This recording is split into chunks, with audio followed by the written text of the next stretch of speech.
The movie begins in Russia where a family of 3 sit by the river, enjoying their time. The youngest of them, Sergei Ilyashkov, boasts to his elder brother and mother about him being on top of a tree, when suddenly, German fighter jets fly overhead. The mother asks her kid to quickly hide in the bushes, but the 6-year-old claims he is not scared and strikes the jet with a slingshot. To everyone's surprise, he manages to hit the jets and explode them. But when he looks around, his family is gone. Sergei wakes up frightened from the dream and calls for his mother. Just then, someone knocks on his door. Assuming it is his mother, he runs towards it, but a neighbor woman comes in panicking. She thanks God for keeping him alive, and informs him that his mother and brother are dead. The little boy cannot comprehend what she is saying, and wants to stay in the house to wait for his mother. The woman tells him that the Germans have attacked them and that he should run away. Just then, some soldiers approach the house. The woman makes Sergei run out through the window but is shot dead before she can join him.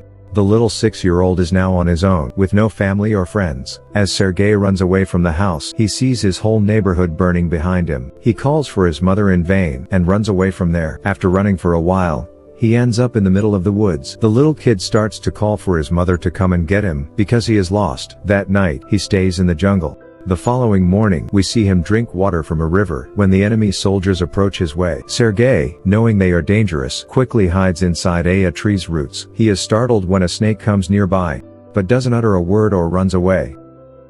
Sergei is more scared of the soldiers than of the snake. The soldiers eat by the river and go away, after which Sergei takes their leftover food and devours it for the night. However, by the end of the day, the boy is exhausted. He hasn't had a proper meal in 2 days and has been walking with no destination. He falls down as he limps but doesn't stop walking. While on his way, he sees wild berries and devours them, but just then, an explosion occurs behind him, taking him by surprise. The boy gets dizzy, and starts to hallucinate someone coming behind him. However, even in such conditions, he stands brave and tells the person he has a rifle and is not scared. He limps forward but falls unconscious after a while. While he is asleep, 2 soldiers approach him. The scene cuts to the Russian army base where Commander Kuznetsov waits for his patrol soldiers. They come in with the little kid who is injured and weak. When the soldiers claim they are on his side, the little boy opens up and introduces himself. The soldiers laugh when the kid shakes his hand with the commander, suggesting he introduce himself too. The soldiers feel affectionate with the little kid and circle him around. They make him drink water and feed him. Even the otherwise cold commander takes care of the kid. A nurse named Katya dresses Sergei's wounds, and is charmed by his personality too. The kid asks her to draw a tank on his wounds, because he wants to be a soldier when he grows up. Even the injured soldiers talk to the kid, and feel lighter. Sergei is fascinated with the commander's gun and his badge. The commander too answers all the little boy's questions and lets him play with his honorary pistol after taking the bullets out. Sergei shows him the tank drawn on his stomach, and boasts about being a soldier himself. The boy is healing very quickly. The nurse Katya asks the commander to let the boy stay with the battalion, but he disagrees, claiming that it won't be safe.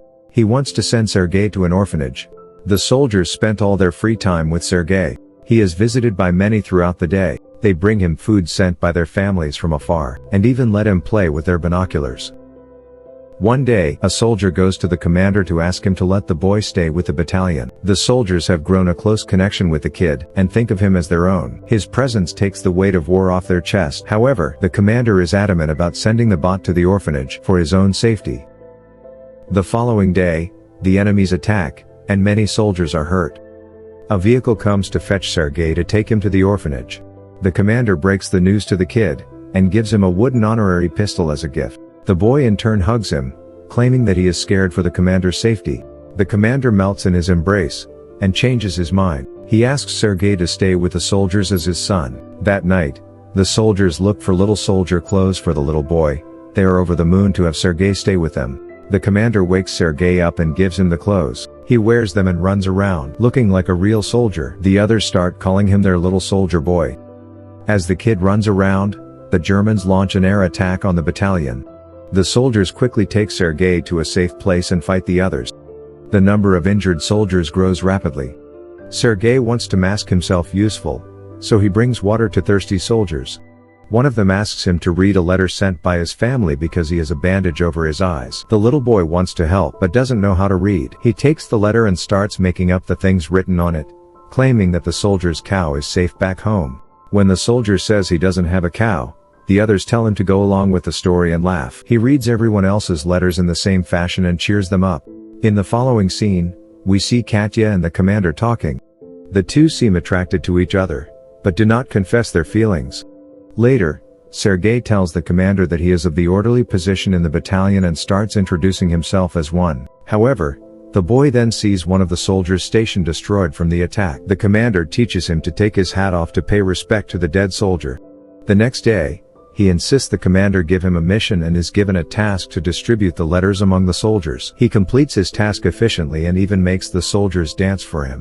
The following day, Sergei goes a little far from the base with his binoculars. As he is playing with it, he sees someone's leg moving from inside a haystack. He rushes back to the battalion and tells the soldiers about his finding. The soldiers are skeptical, but go with the boy anyway. When they reach near the haystack, they are alerted to see two German spies hiding underneath. The spies are arrested, and the kid is praised for his intelligence.